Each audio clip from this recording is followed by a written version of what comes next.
You may have seen ads on Instagram about a food intolerance test that claims if you take it, you know which foods would be able to stop you from breaking out, having eczema, lose weight, and these are being touted by real experts like Kim Kardashian's friend and Lindsay Lohan. Well, it turns out it doesn't seem like it works.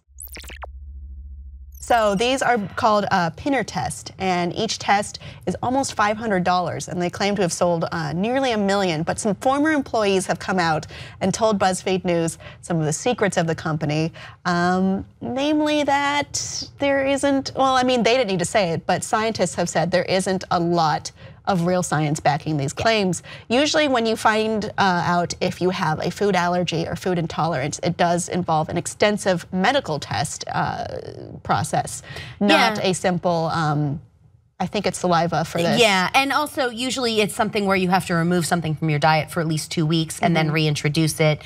And also, don't we already know the things that are bad for us?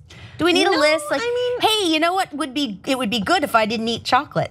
Well, that'd probably help. I actually do have a food intolerance to uncured pork.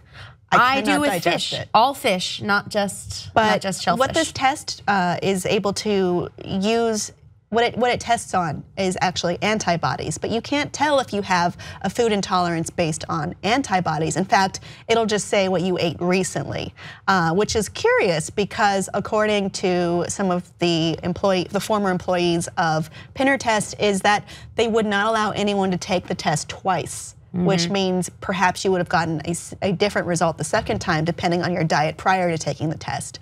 But in this test, they revealed, these former employees, by the way, so you can take that as you will, that they kind of sought out a certain level of Instagram celebrity at a certain level of fame, but not too famous because Leonardo DiCaprio is never gonna do something like this. Right.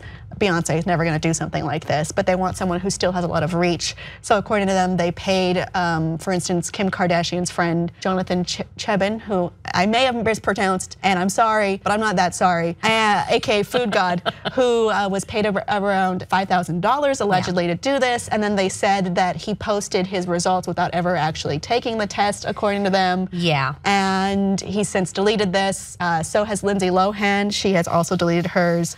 This was also taken by Real Housewives of New York City star Ramona Singer, as well as several fitness gurus and lifestyle influencers. Yeah, and that's not unusual where people are paid on Instagram to promote products. I mean, if you've got a certain amount of followers, you are going to get people asking you to do certain things.